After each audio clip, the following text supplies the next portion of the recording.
Hello नमस्कार दोस्तों, एक बार फिर से स्वागत है आप सभी का। चलिए आज हम लोग डिस्कस करेंगे दोस्तों, वो है कोवेलेंट बॉन्ड पर। आज जो पूरा वीडियो होगा वो कोवेलेंट बॉन्ड के ऊपर होगा, ठीक है। तो हमने आयोनिक बॉन्ड कर लिया है, हम लोग समझते हैं चलिए कोवेलेंट बॉन्ड। तो जे.एन. लुईस जो थे, जिन्होंने हमें लुईस डॉट स्ट्रक्चर पे जो हम लोग पढ़ते हैं इलेक्ट्रॉन डॉट स्ट्रक्चर, या जिसको हम लोग लुईस डॉट स्ट्रक्चर करते हैं, वही जे.एन. लुईस, जिसकी चर्चा हम लोग ने आयनिक बॉन्डिंग में भी वीडियो में भी की थी। तो जे.एन. लुईस ने क्या कहा था कि एटम्स जो है ना, एटम्स बॉन्ड बनाते हैं।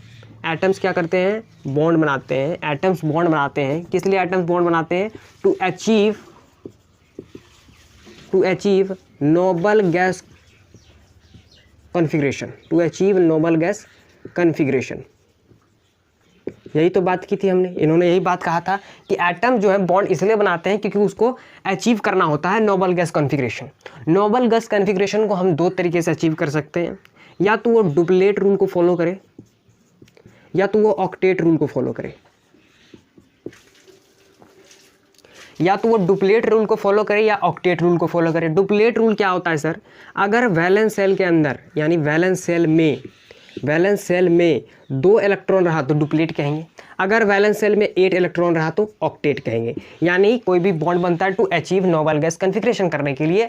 तो नोबल गैस कॉन्फ़िगरेशन में भी दो तरह से नोबल गैस कॉन्फ़िगरेशन कर सकता है कोई भी एटम, या तो वो अपना डुप्लेट पूरा कर ले, या तो वो ऑक्टेट पूरा कर ले। या तो डुप्लेट रूल में चला जाए या तो वो ऑक्टेट रूल में चला जाए। इतना समझ में आ गया? चलिए, जो पहला मेथड हमने सीखा था, वो बोल देते हैं कि फर्स्ट मेथड जो हम लोग ने सीखा था बॉन्ड फॉर्मेशन का to achieve noble gas configuration, जो पहला मेथड था नोबल गैस कॉन्फ़िगरेशन को अचीव करने का कोई भी एटम के द्वारा, तो वो क्या था? कंप्लीट ट्रांसफर के through, complete transfer of electron के through. Complete transfer of electron के कारण जो बॉन्ड बनता था, उस बॉन्ड को हम लोग क्या नाम देते थे? Ionic bond. यानी तो इसमें पहला मेथड क्या है कि जिसमें हम लोग क्या अचीव कर सकता है, कोई एटम क्या अचीव कर सकता है? Nobel gas configuration. तो कैसे कर सकता है? पहला मेथड बोलता है कि वो कंप्लीट कर दे, कंप्लीट ट्रांसफर ऑफ इलेक्ट्रॉन करेगा। तो कंप्लीट ट्रांसफर ऑफ इलेक्ट्रॉन करने के बाद जो बॉन्ड बनता था उसको बोलते हैं आयनिक बॉन्ड। इसमें क्या होता है कि एक मेटल्स होता है और दूसरा क्या होता है? नॉन मेटल होता है। इन दोनों के बीच में होती है ये बॉन्ड, क्योंकि इसका नाम है आयनिक बॉन्ड। यानी एक कटाइन फॉर्मेशन करेगा तो एक अनाइन फॉर्मेशन करेगा, ठीक है। या तो एक कटाइन बनेगा, एक अनाइन बनेगा, तभी तो आयनिक बॉन्ड बनेगा। आयनिक बॉन्ड कैसे बनता है? मेटल और नॉन मेटल के बीच में बनता है। तो कटाइन बनेगा और एनाइन बनेगा तो क्या बनेगा? आयनिक बॉन्ड बनेगा। यानी कि चार्जेस बनते हैं, आयंस का फॉर्मेशन होगा तभी क्या बनेंगे? आयनिक बॉन्ड बनते हैं। और हमने क्या देखा था कि मेटल में टू टाइप्स ऑफ एटम्स के बीच में बनता है, दो अलग अलग तरह के एटम्स के बीच में आयनिक बॉन्ड बनते हैं। 2 डिफरेंट टाइप्स ऑफ एटम के बीच में बनते हैं। तो एक होता है मेटल, एक होता है नॉन मेटल। मेटल कैसा प्रॉपर्टी शो करता है? कटाइन का। और नॉन मेटल कैसा प्रॉपर्टी शो करता है? एनाइन का। रीजन क्या है कि कटाइन का प्रॉपर्टी शो करने का रीजन है कि मेटल का जो है ना, आयनाइजेशन एनर्जी जितनी कम होगी उतनी आसानी होता है कैटाइन फॉर्मेशन में। यानी कि मेटल क्या करते हैं? इलेक्ट्रॉन को लूज करते हैं, इस वजह से ये कैटाइन फॉर्मेशन होता है। इलेक्ट्रॉन को लूज करते हैं, एनाइन इलेक्ट्रॉन को गेन करते, सॉरी नॉन मेटल इलेक्ट्रॉन को गेन करते हैं, इसलिए वो अनाइन का फॉर्मेशन करते हैं। इस वजह से इसका जो इलेक्ट्रॉन एफिनिटी होता है वो इसकी जितनी मैक्सिमम होगी उतनी अच्छा होगी आयनिक बॉन्ड फॉर्मेशन, उतना ही आयनिक बॉन्ड स्टेबल होगा, मजबूत होगा। समझ में आ गया? यह पहला मेथड था जिसके थ्रू क्या करता है, कोई एटम के बीच में बॉन्ड बनता है और कंप्लीट ट्रांसफर ऑफ इलेक्ट्रॉन के कारण बॉन्ड बनता है, ठीक है, जिसके कारण वो अचीव करता है नोबल गैस कॉन्फ़िगरेशन को। सेकंड मेथड जो हम लोग सीखने वाले हैं वो क्यों सीखेंगे हम बता रहे हैं। इस प्रोसेस में देखिए क्या हुआ है कि कोई भी मेटल या कोई भी नॉन मेटल मैक्सिमम कितना नंबर ऑफ इलेक्ट्रॉन को डोनेट कर सकता है, या आप बोल सकते हैं लूज कर सकता है या गेन कर सकता है। In the process of ionic bond formation में एटम कैन लूज और गेन मैक्सिमम 3 इलेक्ट्रॉन्स। कितना? 3 इलेक्ट्रॉन ही मैक्सिमम क्या कर सकता है? लूज कर सकता है या तो गेन कर सकता है। अब हम केस जो सेकंड पढ़ेंगे वो सेकंड मेथड क्या है? सेकंड मेथड जिसके थ्रू क्या होगा, टू अचीव करेगा कोई भी एटम नोबल गैस कॉन्फ़िगरेशन को। सेकंड मेथड में क्या होगा? By sharing. कैसे करेंगे? By sharing mutual pair of electrons. By sharing mutual pair of electrons, by sharing mutual pair of electrons. यहाँ पर शेयर करने का कंडीशन आ गया। क्यों कंडीशन आ गया समझिए। फॉर एग्जांपल मान लेते हैं किसी का कोई एटम है, जैसे मान लेते हैं कार्बन है, एग्जांपल में हम क्या मान लेते हैं कार्बन है। कार्बन का अगर हम इलेक्ट्रॉनिक कन्फिग्रेशन करें तो हमको क्या मिलेगा 2 और 4 मिलेगा, क्योंकि कार्बन का एटॉमिक नंबर क्या है 6 है, तो 2 और 6 यानी उसके वैलेंस सेल में आखिरी सेल में कितना इलेक्ट्रॉन है सर 4 इलेक्ट्रॉन है। 4 इलेक्ट्रॉन उसके आखिरी सेल में है। तो अब हमको बताइए अगर वो ऑक्टेट पूरा करेगा, करने के लिए उसको क्या है 4 इलेक्ट्रॉन देना पड़ेगा या 4 इलेक्ट्रॉन लेना पड़ेगा। ये संभव है नहीं। कोई भी एटम 4 इलेक्ट्रॉन दे नहीं सकता, 4 इलेक्ट्रॉन ले नहीं सकता। कहने का मतलब वो तो फंसा हुआ है ना, उसको 4 की जरूरत है और दूसरे को 4 ही दे सकता है वो, यानी 4 लेगा भी तो दिक्कत है, 4 देगा भी तो दिक्कत। इस कंडीशन में क्या होता है कि जब वैलेंस सेल में 4 इलेक्ट्रॉन आ जाए, यानी कि अब वहां पर पॉसिबल नहीं है इलेक्ट्रॉन का ट्रांसफर, यानी कटायन एनायन बनना पॉसिबल नहीं है, तब उस कंडीशन में वो शेयर कर लेता है। क्या कर लेता है इलेक्ट्रॉन को शेयर कर लेता है। एटम्स के बीच में इलेक्ट्रॉन शेयर हो जाते हैं और क्या बना लेते हैं एक बॉन्ड का फॉर्मेशन बनाते हैं, एक बॉन्ड बनाते हैं जिसको हम लोग बोलते हैं कोवेलेंट बॉन्ड। क्या बोलते हैं कोवेलेंट बॉन्ड बोलते हैं। क्या बोलते हैं कोवेलेंट बॉन्ड बनते हैं। कैसे देखिए फॉर एग्जांपल हम लेते हैं कि हमारे पास कोई H2 मॉलिक्यूल है, ठीक है, H2 नाम का एक मॉलिक्यूल है, हाइड्रोजन नाम का एक मॉलिक्यूल है। हाइड्रोजन नाम का मॉलिक्यूल है तो देखिए कैसे इसके इन दोनों के बीच में कैसे यहाँ दो एटम्स दिख रहे हैं, तो यानी ये मॉलिक्यूल है तो इसके बीच में कोई बॉन्ड बना होगा। तो कैसे बना होगा देखिए हाइड्रोजन के पास क्या अपना 1 इलेक्ट्रॉन है, ये हाइड्रोजन के पास भी क्या अपना 1 इलेक्ट्रॉन है। अगर देखिए ये अगर अचीव करना चाहता है नोबल गैस कॉन्फ़िगरेशन को, तो इस हाइड्रोजन के अगर पास 2 हो जाए तो ये भी क्या करेगा डुप्लेट पूरा कर लेगा और क्या बन सकता है ये अचीव कर सकता है नोबल गैस कॉन्फ़िगरेशन को। ये हाइड्रोजन का भी वही केस है, इसके पास भी एक ही एटम है, सॉरी एक ही इलेक्ट्रॉन है। अगर इसको 1 इलेक्ट्रॉन और मिल जाए तो ये भी क्या करेगा अपना डुप्लेट पूरा कर लेगा, ये अचीव कर लेगा नोबल गैस कॉन्फ़िगरेशन को जो हम लोग सीखते आ रहे हैं। ठीक है, तो ये क्या करता है ये दोनों में क्या होता है ये इसका भी इलेक्ट्रॉन हो जाता है और ये इसका भी इलेक्ट्रॉन हो जाता है। यहाँ पर क्या हुआ म्यूचुअल शेयरिंग और दोनों के बीच में एक बॉन्ड बनता है। क्या बनता है एक बॉन्ड बनता है, जिस बॉन्ड को बोलते हैं हम लोग कोवेलेंट बॉन्ड। यानी दोनों के पास अपना अपना एक एक इलेक्ट्रॉन था, दोनों के एक एक इलेक्ट्रॉन की जरूरत थी, तो कोई देगा और कोई लेगा इसमें नहीं। दोनों क्या करेंगे आप पास में आ जाएंगे, जितना पास आने का होगा अपना पास आ जाते हैं, दोनों शेयर कर लेते हैं, भाई भाई बन जाते हैं कि तू भी यूज कर ले मैं भी यूज कर लेता हूँ। उस समय जो बॉन्ड बनता है उसको बोलते हैं कोवेलेंट बॉन्ड। क्या बोलते हैं कोवेलेंट बॉन्ड। ठीक है, यानी यहाँ आयंस तो बनेंगे नहीं, यहाँ आयंस का फॉर्मेशन नहीं होगा, आयंस तो नहीं है, आयंस तो बिल्कुल नहीं है, आयंस तो बनेंगे ही नहीं। जब आयंस नहीं बनेंगे तो कोवेलेंट बॉन्ड याद रखना है मॉलिक्यूल्स में बनते हैं। किस में बनते हैं मॉलिक्यूल्स में बनते हैं। किस में बनते हैं सर मॉलिक्यूल्स के बीच में बनते हैं कोवेलेंट बॉन्ड, क्योंकि आयंस तो बन नहीं सकते, आयंस क्रिएट नहीं होगा तो मॉलिक्यूल्स ही बनेगा, या तो आयन बन सकता है या तो मॉलिक्यूल बनेगा। आयंस बन नहीं सकते क्योंकि यहाँ कटायन ना आयन कुछ नहीं बनेगा, कंप्लीट ट्रांसफर नहीं हो रहा है, यहाँ ना कोई गेन कर रहा है कोई लूज कर रहा है, तो शेयरिंग हो रहा है, शेयरिंग के कारण तो आयंस बन नहीं सकते। इस कंडीशन में आयंस बनना इम्पॉसिबल है, तो क्या बनेगा मॉलिक्यूल्स बनेगा। और देखिए हमेशा याद रखना है कि कोवेलेंट बॉन्ड मॉलिक्यूल्स के बीच में बनता है। किसके बीच में बनता है मॉलिक्यूल्स, मॉलिक्यूल्स में कोवेलेंट बॉन्ड होता है, कोवेलेंट बॉन्ड होता है, मॉलिक्यूल्स के बीच में कोवेलेंट बॉन्ड देखने को मिलता है। इस कंडीशन में आप क्या देख रहे हैं कि हाइड्रोजन और हाइड्रोजन कभी भी याद रखना है, कभी भी हमेशा और कभी भी आपको गलती नहीं करना है। क्या गलती नहीं करना है कि कहीं भी कोई भी कंडीशन में हम कोवेलेंट बॉन्ड लगा दे, नहीं, कोई भी कंडीशन में कोवेलेंट बॉन्ड नहीं लगेगा। तभी लगेगा जब उसके वैलेंस इलेक्ट्रॉन में वैलेंस सेल में 4 इलेक्ट्रॉन होने चाहिए, 4 इलेक्ट्रॉन होगा तभी वो शेयरिंग करेगा। और दूसरी चीज हमें कहा जाता है कि कोवेलेंट बॉन्ड जो है वो नॉन मेटल और नॉन मेटल के बीच में बनता है। कहां बनता है नॉन मेटल और नॉन मेटल के बीच में ही कोवेलेंट बॉन्ड बनता है। किसके किसके बीच में बनता है नॉन मेटल और नॉन मेटल के बीच में। क्यों बनता है सर नॉन मेटल और नॉन मेटल, दोनों की प्रॉपर्टी है कि उसके वैलेंस सेल में 4 इलेक्ट्रॉन होंगे। 4 इलेक्ट्रॉन वैलेंस सेल में किसका होता है नॉन मेटल का होता है, इसीलिए नॉन मेटल और नॉन मेटल के बीच में बनता है। मेटल का बन नहीं सकता क्योंकि उसके वैलेंस सेल में 4 इलेक्ट्रॉन होगा तभी तो शेयरिंग करेगा, या 3 हो गया तो लेने खोजेगा या देने खोजेगा। 4 होगा मैक्सिमम 4 होना चाहिए तभी तो वो शेयरिंग का कंडीशन उसके पास अप्लाइड होगा। मैक्सिमम कितना होना है कि 3 इलेक्ट्रॉन कर सकता है कौन आयनिक बॉन्ड के थ्रू, 4 होगा तभी वो कोवेलेंट बॉन्ड को फॉलो करेगा। ये नॉन मेटल और नॉन मेटल के बीच में होता है, मॉलिक्यूल्स के बीच में होता है। अब जो क्वेश्चन है यहाँ पे सर कि मॉलिक्यूल्स के बीच में कैसा फोर्स होता है, हम तो समझ गए थे कि एटम्स के बीच में हो रहा था, एटम्स के बीच में हो रहा था तो एक फोर्स था जिसको हम बोलते थे इलेक्ट्रोस्टैटिक फोर्स। तो आयनिक बॉन्ड के बीच में कैसा फोर्स था, आयनिक बॉन्ड के बीच में हम लोग एक फोर्स समझ रहे थे दैट इज इलेक्ट्रोस्टैटिक फोर्स। उसको हम लोग क्या बोलते थे electrostatic force, that is very strong force. ये क्या है बहुत स्ट्रॉन्ग फोर्स है, ये बहुत ज्यादा स्ट्रॉन्ग फोर्स होता है, बहुत ज्यादा स्ट्रॉन्ग फोर्स होता है। क्यों स्ट्रॉन्ग फोर्स होता है क्योंकि आप देख रहे हैं आयनिक बॉन्ड में कंप्लीट ट्रांसफर होगा, यानी पूरी तरह से खिंचाव, पूरी तरह से अपनी ओर खींच के रखेगा, इसीलिए इलेक्ट्रोस्टैटिक फोर्स हमेशा बहुत स्ट्रॉन्ग होता है। मॉलिक्यूल्स के बीच में जो फोर्स एग्जिस्ट करता है जिसको आप लोग क्या बोलते हैं intermolecular force, intermolecular force of attraction, intermolecular force of attraction आपने पढ़ा होगा फिजिक्स में। इसका अभी दो टाइप आप लोग पढ़ते होंगे फिजिक्स में, एक होता है कोहेजन, एक होता है एडिशन। यानी एक टाइप ऑफ मॉलिक्यूल्स के बीच में जो फोर्स रहेगा उसको कोहेजन बोलते हैं, एक से डिफरेंट टाइप्स ऑफ मॉलिक्यूल्स के बीच में जो फोर्स रहता है उसको बोलते हैं एडिशन। एक टाइप हो गया यानी हाइड्रोजन और हाइड्रोजन के बीच में जो मॉलिक्यूल के बीच में जो फोर्स रहेगा उसको बोलेंगे कोहेजन। और जब हाइड्रोजन और दूसरा कोई एटम है या दूसरा कोई एटम के साथ जो मॉलिक्यूल के साथ अगर कोई फोर्स लग रहा है उसको बोलते हैं एडिशन। फॉर एग्जांपल आप देखते हैं कि मिरर के सामने आप देखिएगा हेयर, जब नहा धो के जाइए हेयर मारिए, कंघी कीजिए तो वाटर ड्रॉपलेट जो है मिरर पे चिपकता है। क्यों चिपकता है? वाटर जो है एक अलग मॉलिक्यूल है, मिरर का जो वो है वो अलग है, इस वजह से वहाँ एडिशन काम करता है। एडिशन फोर्स, यहाँ जो इंटरमोलिकुलर फोर्स ऑफ अट्रैक्शन है उसका एडिशन वाला पार्ट काम करता है, कोहेजन वाला पार्ट काम करना बंद करता है, यानी काम नहीं करता है। ठीक है, इस कंडीशन में ये होता है। यानी मॉलिक्यूल्स के बीच में क्या फोर्स होता है? इंटरमोलिकुलर फोर्स ऑफ अट्रैक्शन होता है। इसी फोर्स को एक और नाम से जाना जाता है जिसको बोलते हैं वैन डर वाल फोर्स। क्या बोलते हैं? Van der Waal force. Intermolecular force of attraction को एक और नाम से जाना जाता है जिसको बोलते हैं वैन डर वाल फोर्स। आपको याद रखना है कि ये जो फोर्स होता है वीक फोर्स होता है। कैसी फोर्स होती है? वीक फोर्स होता है।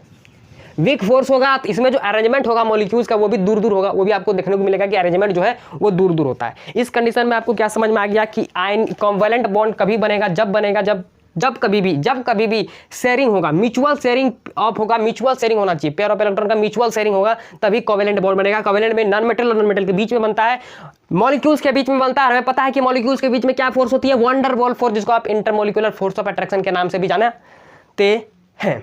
इतनी बात क्लियर हो गई? चलिए आगे बढ़ते हैं, इसके बारे में और हम डिटेलिंग करते हैं।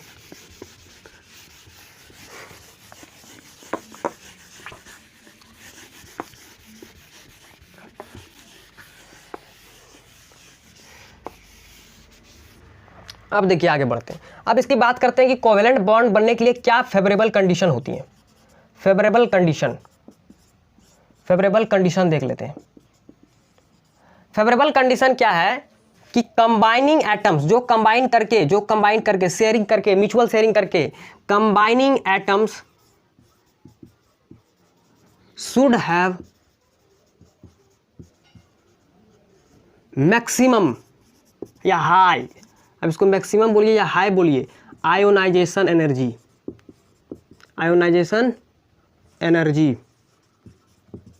मैक्सिमम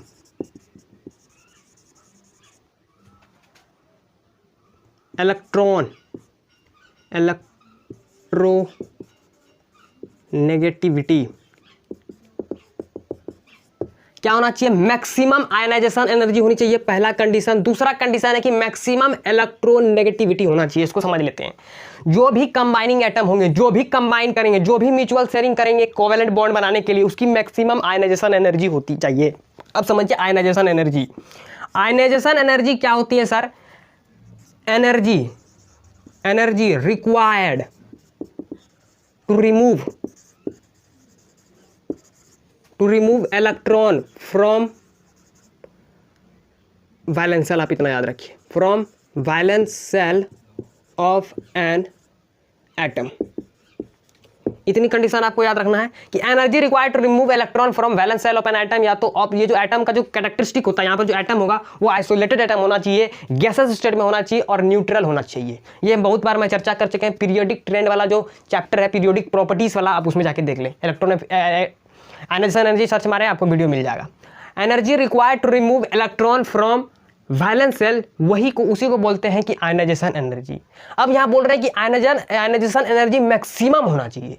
मैक्सिमम कहने का क्या मतलब है? एक पर्टिकुलर एटम है, मान लेते हैं एम नाम का कोई एटम है, इसका जो इलेक्ट्रॉन को निकालने के लिए हमको मैक्सिमम एनर्जी की जरूरत होगी। किसकी? मैक्सिमम एनर्जी, यानी सबसे ज़्यादा, जितना ज़्यादा हो सके एनर्जी उतनी चाहिए, यानी उतना एनर्जी हमको यूज़ करना होगा, उतनी एनर्जी यहाँ पर खपत करनी होगी। ऐसा कंडीशन क्यों है बता रहे हैं, क्योंकि हम क्या जानते हैं कि कोवेलेंट बॉन्ड जो है बबुआ, कोवेलेंट बॉन्ड जो है वो किससे बनता है?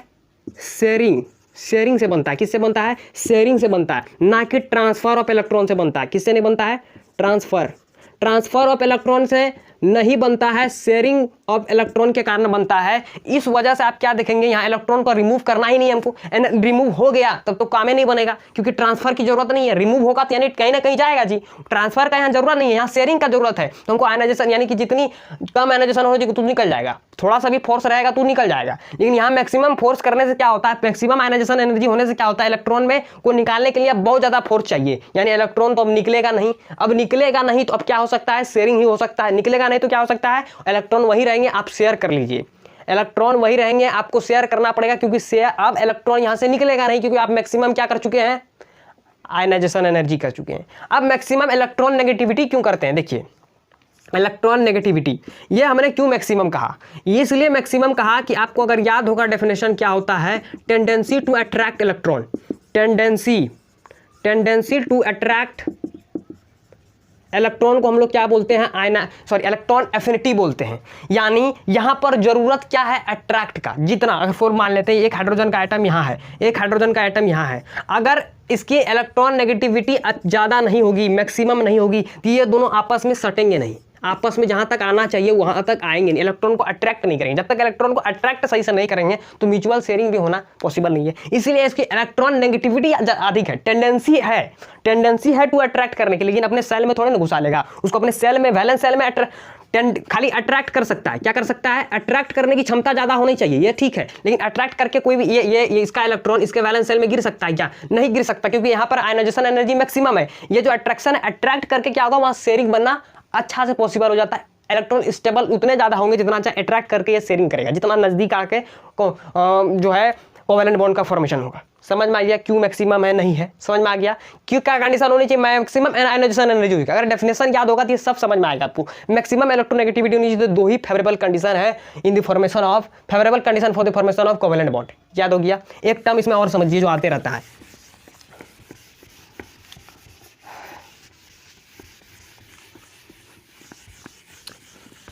एक टर्म इसमें आता है कोवेलेंसी ऑफ एन एलिमेंट।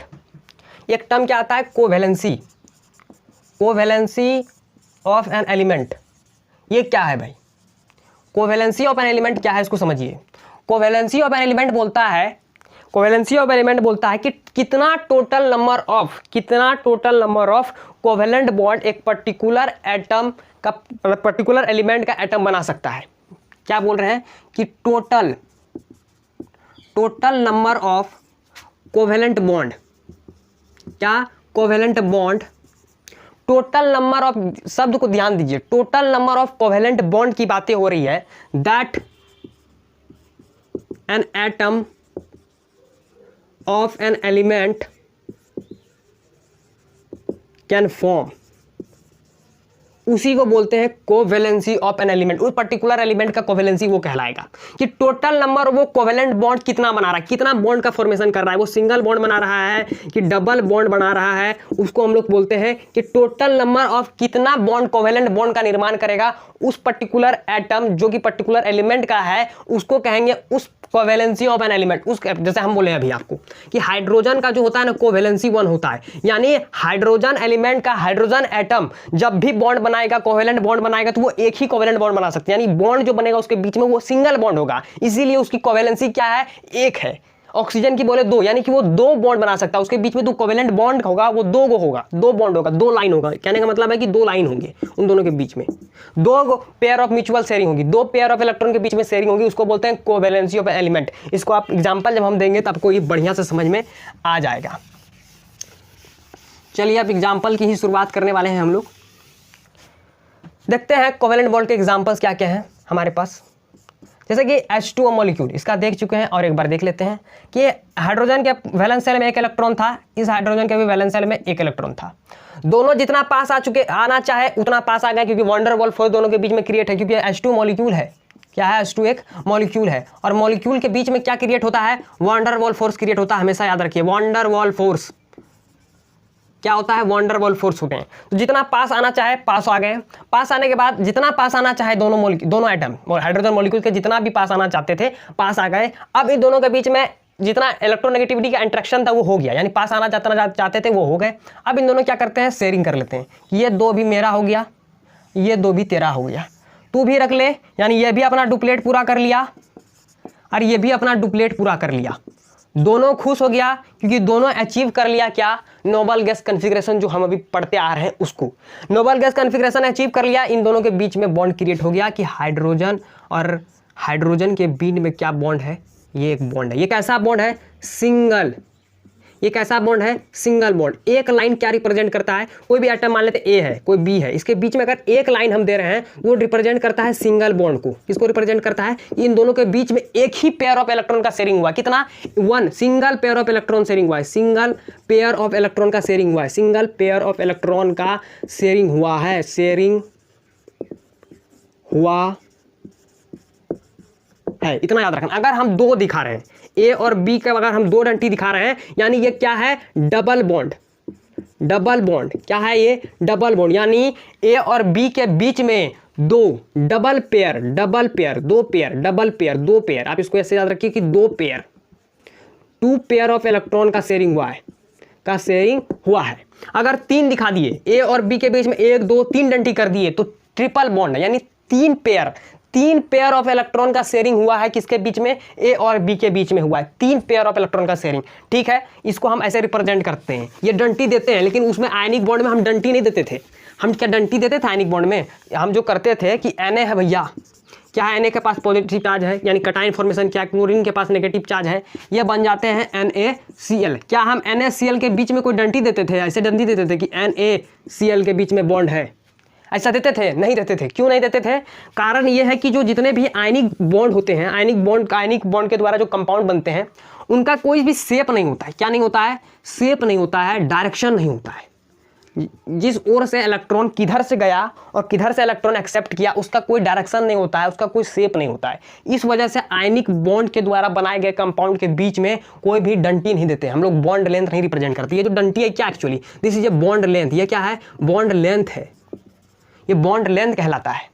ठीक है, इसको ही बॉन्ड लेंथ कहते हैं। तो इसके बीच में कोई डायरेक्शन नहीं है, शेप नहीं, इसलिए हम लोग नहीं दिखा पाते हैं। लेकिन यहाँ पर डायरेक्शन और शेप है, क्योंकि ये van der Waal force create होता है, मॉलिक्यूल वाला है, इसीलिए इसके बीच में वॉन डेर वाल फोर्स है, इसलिए यहाँ पर क्या है, शेप और डायरेक्शन है। इस वजह से हमको रिप्रेजेंट करना पड़ता है उस तरीके से। एक एग्जाम्पल हमने आपको समझाया। आप चलिए आगे बढ़ते हैं, दूसरा एग्जाम्पल देखते हैं।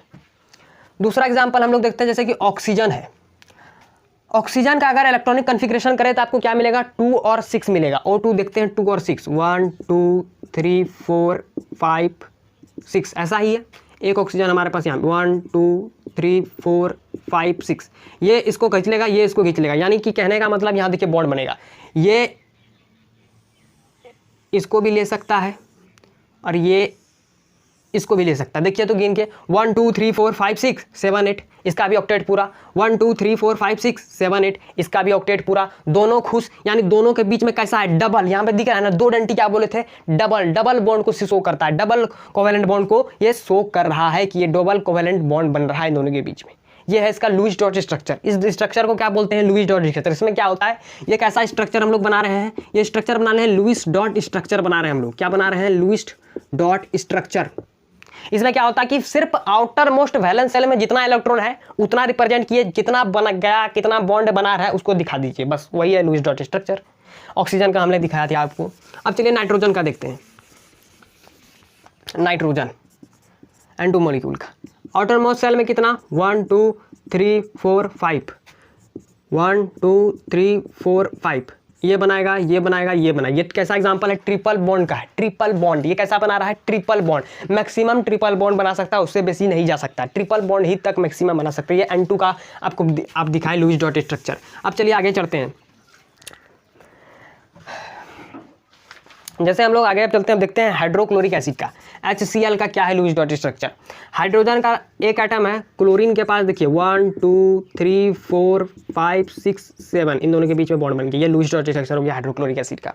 एक्चुअली जो हाइड्रोक्लोरिक एसिड है ना, ये किसका एग्जाम्पल है, आपको याद रखना होगा कि एग्जाम्पल है पोलर कोवेलेंट का। इसका काम आएगा हम लोग को बाद में कि ये एग्जाम्पल किसका है, पोलर कोवेलेंट कंपाउंड है। ये पोलर कोवेलेंट का एग्जांपल, नॉन पोलर नहीं है, पोलर है। बाकी बात जो H2 दिखाए, O2 दिखाए, N2 दिखाए, ये सारे क्या थे, अभी तक नॉन पोलर कोवेलेंट की बात कर रहे थे। HCl हमारा क्या है, पोलर कोवेलेंट है। एक और पोलर कोवेलेंट आपको दिखाते हैं, NH3। ये क्या है, अमोनिया है। ये क्या है, अमोनिया है। NH3 क्या है, अमोनिया है। देखिए नाइट्रोजन के पास है अपना 1 2 3 4 5, टोटल 5, ठीक है। हाइड्रोजन हमारे पास 3 है, एक यहाँ से आ गया, एक यहाँ से आ गया, एक यहाँ से आ गया, 1 2, सिंगल बॉन्ड बना है, सिंगल कोवेलेंट कंपाउंड बना ये बॉन्ड है। यहाँ पे देखिए इसका लुईस डॉट स्ट्रक्चर, ये है इसका लुईस डॉट स्ट्रक्चर अमोनिया का। ये कैसा कंपाउंड है पता है आपको? ये भी कैसा कंपाउंड है? पोलर कोवेलेंट कंपाउंड है। कैसा है? Polar covalent. 2 एग्जांपल हमने आपको दिया, याद रखना है। ये दोनों के दोनों क्या है? पोलर कोवेलेंट कंपाउंड है। इसका लुईस डॉट स्ट्रक्चर कुछ ऐसा बनता है। समझ में आ गया? चलिए आगे चलते हैं। 2 को बता दिया, याद रखना है कि हाइड्रोक्लोरिक एसिड और अमोनिया क्या है? अमोनिया क्या है? पोलर कोवेलेंट कंपाउंड है। इसके बाद जो अब तक जितना डिस्कशन करेंगे वो नॉन पोलर कोवेलेंट कंपाउंड। क्या है पोलर कंपाउंड, क्या होता है नॉन पोलर कोवेलेंट कंपाउंड, उसको हम लोग नेक्स्ट वीडियो में हम लोग देखेंगे, अभी नहीं देख सकते उसको, ठीक है। अब देखिए मीथेन आपको बताते हैं, CH4 मीथेन। कार्बन देखिए, कार्बन का लास्ट और वैलेंस शेल में कितना होता है? 4 इलेक्ट्रॉन। रुकते 1 2 3 4, नो प्रॉब्लम। कितने हाइड्रोजन है? 4। एक इधर कर दीजिए, एक हाइड्रोजन इधर बना दीजिए, एक हाइड्रोजन इधर बना दीजिए, एक हाइड्रोजन इधर बना दीजिए। ये हो गया Lewis dot structure of methane. Methane का लुईस डॉट स्ट्रक्चर आता है ना, यही करना है आपको। ये होता है Lewis dot structure of methane. चलिए आगे बढ़ते हैं। चलिए हम आप लोग देखते हैं आप किसका, कार्बन टेट्राक्लोराइड का। किसका देखेंगे? कार्बन टेट्राक्लोराइड, CCl4 का। किसका देखेंगे? कार्बन टेट्राक्लोराइड का, ठीक है। कार्बन के पास कितना इलेक्ट्रॉन होगा? 1 2 3 4, नो प्रॉब्लम। क्लोरीन बना लेते हैं, 1 2 3 4 5 6, एक यहाँ 7। ऐसा ही कर सकते हैं हम लोग, ऐसा ही कर सकते हैं। 1 2 3 4 5 6 7, ऐसा कर सकते हैं? नहीं कर सकते हैं। बहुत लोग, बहुत बच्चे ऐसे मिस्टेक करते हैं। ऐसा कुछ नहीं करना है आपको, जितना है उतना ही शो करना है। जैसे कैसे करेंगे देखिए, क्लोरीन है, एक आइटम यहाँ पर शो कर दिए, ठीक है। बचा कितना अब देखते हैं। यहाँ पर एक है तो यानी इसके पास शेयरिंग एक ही होगा। ट्रिक समझिए, एक तो यहाँ है, अब इसके पास एक है तो यहाँ एक हम बना दिए। अब जो बचेगा आप इधर रिप्रेजेंट कर सकते हैं। कितना बचा? इसके पास 7 था, बचे कितना? आप 6 बचे। 1 2 3 4 5 6, आसान है। यानी एक यहाँ पर आपको दिख रहा है तो आपको यहाँ पर एक ही करना है, जैसे हम एक पहले कर देते हैं। अब हम क्लोरीन का टोटल जितना इलेक्ट्रॉन है लास्ट ऑर्बिट में उसको हम रिप्रेजेंट करेंगे। 1 2, क्या एक यहाँ पर कर चुके हैं तो 3, ये देखिए 1 2 3 हो गया, 4 हो गया, 5 हो गया, 6 हो गया, ये 7 कंप्लीट है। यहाँ पर भी एक कर देते हैं, फिर क्लोरीन का करेंगे। 1 2 3 4 5 6, ये 7 हो चुका है। क्लोरीन का करते हैं, 1 कर देंगे, फिर यहाँ करेंगे 1 2 3 4 5 6, एक 7 हो चुका है। ये बना, ये है, ये है, ये है। ये कैसा कंपाउंड है? ये कैसा कंपाउंड है? नॉन पोलर कोवेलेंट कंपाउंड है। कैसा है? Non polar covalent compound. ये है कार्बन टेट्राक्लोराइड। इसको क्या बोलते हैं? कार्बन टेट्राक्लोराइड बोलते हैं। क्या बोलते हैं? Carbon tetrachloride. क्या बोलते हैं? Carbon tetrachloride. क्लियर है? ये आपको कार्बन टेट्राक्लोराइड का हम लुईस डॉट स्ट्रक्चर दिखाएं। चलिए आगे बढ़ते हैं। अब स्ट्रक्चर डिस्कस कर लेते हैं कार्बन डाइऑक्साइड का। उसको तो भूल ही गए, CO2, कार्बन डाइऑक्साइड का। कार्बन के पास कितना होता है? 1 2 3 4 होता है, ठीक है। अब ऑक्सीजन का देख लेते हैं, 1 2 3 4 5 6, ऐसा ही होता है। ऑक्सीजन का देख लेते हैं, 1 2 3 4 5 6, ठीक है। ये देखिए, ये है लुईस डॉट स्ट्रक्चर। ये डबल कोवेलेंट कंपाउंड है। कैसा है? डबल है। 2 डंटी मतलब क्या रिप्रेजेंट करता है? Double covalent compound. अब देखिए इसमें तो और हम आपको बताते हैं, एक चीज और बताते हैं, दैट इज बॉन्ड पेयर और लोन पेयर। क्या होता है बॉन्ड पेयर? क्या होता है सर? और लोन पेयर क्या होता है? बॉन्ड पेयर यानी जितना पेयर ऑफ इलेक्ट्रॉन के शेयरिंग के कारण बॉन्ड बना है, जितना पेयर ऑफ इलेक्ट्रॉन के शेयरिंग के कारण बॉन्ड बना है उसी को बोलते हैं bond pair. A pair of shared electron, pair of share electron forming bond is called bond pair. कितना शेयरिंग के कारण, जितना पेयर ऑफ शेयरिंग के कारण बॉन्ड बना है उसको हम लोग रिप्रेजेंट करते हैं बॉन्ड पेयर। यहाँ कितना शेयरिंग है? एक पहला, ये दूसरा, यानी कितना इसका बॉन्ड पेयर होगा? कितना इसका बॉन्ड पेयर होगा? 2। और लोन पेयर क्या बोलते हैं? Unshared pair of electron. Unshared, जो शेयर्ड नहीं है पेयर ऑफ इलेक्ट्रॉन, उसको आप देखिए। अनशेयर्ड पेयर ऑफ इलेक्ट्रॉन कितने हैं? यहाँ 2 अनशेयर्ड पेयर ऑफ इलेक्ट्रॉन है। कितने हैं? 2 अनशेयर्ड पेयर ऑफ इलेक्ट्रॉन। इसलिए कार्बन डाइऑक्साइड में आपको बॉन्ड पेयर कितना दिख रहा है? जिसके कारण से बॉन्ड कोवेलेंट कंपाउंड बन रहा है, पेयरिंग जिसके शेयरिंग से, तो वो 2 ही आपको दिखा रहे हैं। पहला पेयर, दूसरा पेयर जिसका शेयरिंग हो रहा है। पहला पेयर, दूसरा पेयर जिसका शेयरिंग हो रहा है। जो लोन पेयर है, शेयर्ड पेयर है, पहला दूसरा, 2 को अनपेयर्ड है, और दूसरा दो को क्या है, शेयर्ड पेयर इलेक्ट्रॉन है। शेयर्ड पेयर इलेक्ट्रॉन दो है, अनपेयर्ड अनशेयर्ड दो है, इसलिए इसका बॉन्ड पेयर बोलते हैं। जिसके शेयरिंग के कारण, जितना पेयर के शेयरिंग के कारण बॉन्ड बन रहा है उसको बोलते हैं बॉन्ड पेयर। जितना जिससे नहीं बनता, जो शेयर नहीं करते उसको बोलते हैं लॉन पेयर। ये क्लियर हो चुका है आपका, ठीक है। इसका बहुत सारा हम लोग लुईस डॉट स्ट्रक्चर देख लिए, हाइड्रोजन का देखे, नाइट्रोजन का देखे, कार्बन डाइऑक्साइड का देखे, कार्बन टेट्राक्लोराइड का देखे, एमोनिया का देखे, मीथेन का देखे, बहुत मैक्सिमम हम देख चुके हैं। चलिए अब इसकी थोड़ी प्रॉपर्टीज़ के ऊपर हम लोग चर्चा करेंगे। किसकी बातें करेंगे, प्रॉपर्टीज़ की, कि क्या आखिर प्रॉपर्टीज़ है कोवेलेंट कंपाउंड की। क्या बात करेंगे हम लोग, अब प्रॉपर्टीज़ के ऊपर चर्चा करेंगे। Properties of A covalent compound. पहला जो प्रॉपर्टीज़ है वो समझिए, दे आर गैसियस, लिक्विड और सॉफ्ट सॉलिड। ये तीनों स्टेट में मिलते हैं। किसमें मिलते हैं, गैसियस स्टेट में भी मिलते हैं, लिक्विड स्टेट में भी मिलते हैं और सॉफ्ट सॉलिड स्टेट में भी ये आपको देखने को मिलता है। क्यों ऐसा है कि गैसेस में मिलता है, लिक्विड में मिलता है और सॉलिड स्टेट में मिलता है। हमने आपको बताया था कि जो जियोमेट्रिकल अरेंजमेंट होता है किसी भी कंपाउंड का, फॉर एग्जांपल हम लेते हैं CO2, ये कंपाउंड है, इसका जो जियोमेट्रिकल अरेंजमेंट होता है किसी भी, जैसे फॉर एग्जांपल हम कार्बन का ले लिए आप, या हाइड्रोजन मॉलिक्यूल का ले लीजिए, किसी का भी, इसका जो जियोमेट्रिकल अरेंजमेंट होगा, किस तरह से ये अरेंज है, ये मॉलिक्यूल किस प्रकार से अरेंज है, उसको हम लोग बोलते हैं लेटिस। क्या बोलते हैं, लेटिस। क्या बोलते हैं, लेटिस बोलते हैं। और जिस प्रकार से आयंस का पोजीशन है, इसके अंदर जो आयंस होंगे यानी कि जो इलेक्ट्रॉन्स होंगे, उसका जो पोजीशन है उसको बोलते हैं लेटिस पोजीशन। इस वजह से यहाँ पर देखिए, दे आर गैसेस, लिक्विड और सॉफ्ट सॉलिड। क्यों है सर, क्योंकि ये क्या एग्जिस्ट करते हैं, वीक वॉन्डर फॉल्स होते हैं। इन दोनों मॉलिक्यूल्स के बीच में क्या होते हैं, ये मॉलिक्यूल है, मॉलिक्यूल्स के बीच में क्या होता है, कोवेलेंट बॉन्ड किसके बीच में मिलता है, मॉलिक्यूल्स के। कैसा फोर्स होता है, वीक वॉन्डर वॉल फोर्स। इस वजह से किस स्टेट में एग्जिस्ट करते हैं, गैसेस में भी एग्जिस्ट करते हैं, लिक्विड में भी एग्जिस्ट करते हैं, सॉफ्ट सॉलिड में भी एग्जिस्ट करते हैं। अब हम गैसेस का कुछ एग्जांपल हम लोग देख लेते हैं। गैसेस के एग्जांपल्स में क्या क्या आते हैं, क्या क्या गैसेस हैं। जैसे आपको कार्बन डाइऑक्साइड गैसेस है, सल्फर डाइऑक्साइड गैसेस है, SO2 हो गया, हाइड्रोक्लोरिक एसिड है, ये क्या है, गैसेस है। ये क्या है, गैसेस का एग्जाम्पल। आपको जैसे लिक्विड मिलेगा, लिक्विड का एग्जांपल आप देखेंगे, आपको मिलेगा कार्बन टेट्राक्लोराइड, एक लिक्विड है। कार्बन टेट्राक्लोराइड क्या है, लिक्विड है, एक लिक्विड स्टेट में आपको मिलेगा।